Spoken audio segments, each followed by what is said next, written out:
Путин повторно го крена светот на нозе. НАТО се мобилизира, Макрон бара преговори, а целиот свет стравува од нуклеарна војна.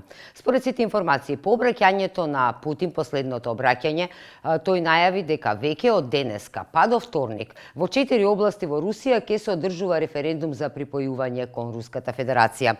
Керсон, Запорожје, Донецк и Луганск се трите области, 4 каде што ќе се одржува овој референдум. Сите очекувања се дека референдумот ќе биде во интерес на припојување кон Русија. Меѓутоа и од НАТО и од останатите земји од светот веќе најавија дека нема да ги признаат резултатите од овој референдум, бидејќи според меѓународното право референдум на окупирана територија спроведен од страна како што ја нарекуваат Русија или окупаторот не може да биде легален референдум. Од друга страна, ова на Путин ќе му даде можност оваа територија да ја третира како руска територија, а според правилата кои што ги имаат од 2020 година, доколку бидат загрозени делови од руската територија, тие можат да употребат и оружје.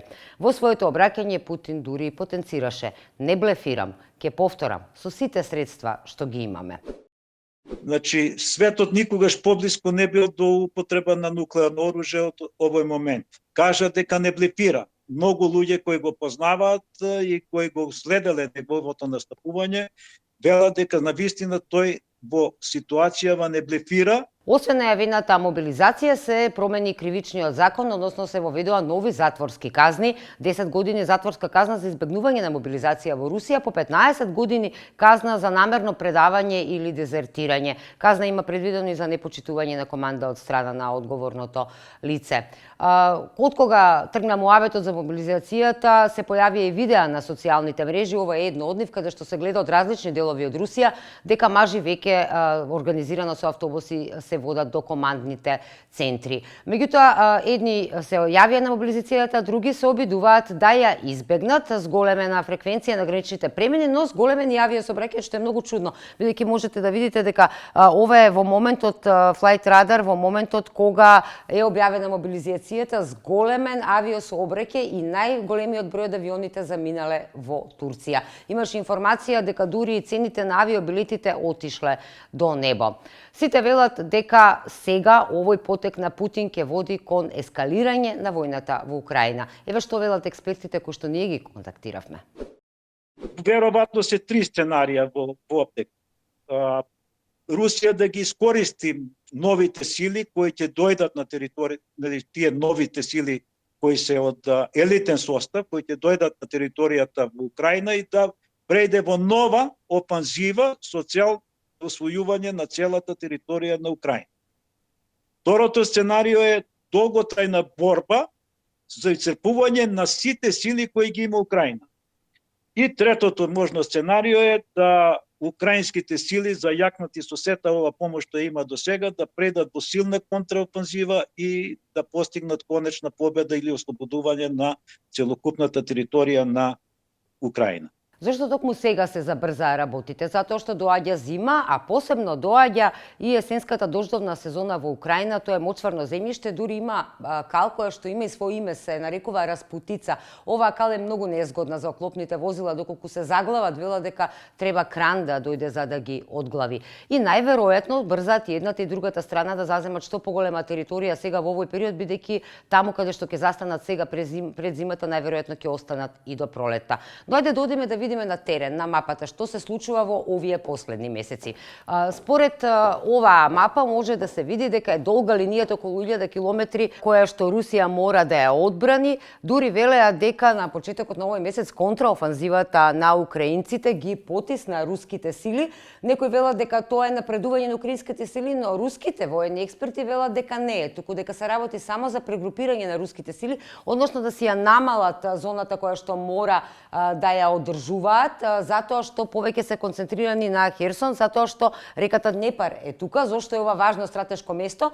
Затоа што од ова место се снабдуваше со вода и Крим, кој што по анексијата во 2014 година украинците ја сопреа водата, сега русите повторно ја вратиле. Меѓутоа и русите имаат овде проблем, затоа што за да се помине реката Днепар, односно да се има обезбедување на достава на муниција, храна, војници и така натака, потребни се мостовите. Има 3 моста, едниот од нив кој што е способен за брза достава и другите 2 моста, според последните информации, украинците успеале да ги онеспособат, односно да ги пресечат русите да не можат да ги користат. Имаат русите уште трета варијанта, тој е еден мал мост овој кој што е нова фотографија, преку кој што може да се има достава, меѓутоа оди поспоро, нели, затоа што е погоре. Стравот кај русите е што сега се очекува да добијат украинците и ракети од страна на своите сојузници кои што имаат огромен дострел, дупло поголем од колку што имаат руските. И доколку ги добијат навреме, тие можат од своите позиции повлечени наназад да стрелаат кон руските сили, русите да не можат да им возвратат. Значи, според сите овие ситуации на теренот како сега се случува, се уште русите се во предност, но се успорени при доставата. Дури експертите со кои што ние контактиравме велат дека сето ова со мобилизацијата кој што го направи Путин не го направи за да донесе нови сили, ете така да речеме, во Украина, туку да ги замени оние елитни единици кои што сега мора да бидат распоредени на руска територија, а тие елитни единици да ги донесе во Украина за некоја офанзива која што евентуално би ја превзел пред почетокот на зимата. Сите стравуваат од нуклеарна војна. Путин спомна нуклеарно оружје во своето обраќање, меѓутоа велат експертите дека има неколку сценарија. Едното е сценарио е да користи нуклеарно оружје, но она со краток домет, односно да речеме да некоја цел во Украина, еве да речеме пример, една од овие ракети да падне во плоштадот во Киев, тогаш сите згради околу ќе бидат уништени во радиус од околу 800 метри, сите кои што се нашле тука во овој дел ќе бидат подложни или на изгореници или на огромна количина радијација и најверојатно би починале во рокот месец дена. Проблемот е што потоа ќе се створи и нуклеарен облак кој што зависно од ветерот, нели, ќе се движи на која и да е страна, но сите експерти велат дека во оваа сценарио, во оваа ситуација, само оние кои што се директно на ударот на оваа нуклеарна ракета бомба ќе бидат загрозени, додека останатиот дел од светот, од Европа, нема да има проблеми. Пентагон правил и неколку сценарија што ќе се случи доколку навистина Путин употреби нуклеарно оружје и што ќе се случи доколку некој од останатите нуклеарни сили возврати. Во сите можни сценарија, кога има возврат на ударот, сценариото завршува исто, односно со крај на светот.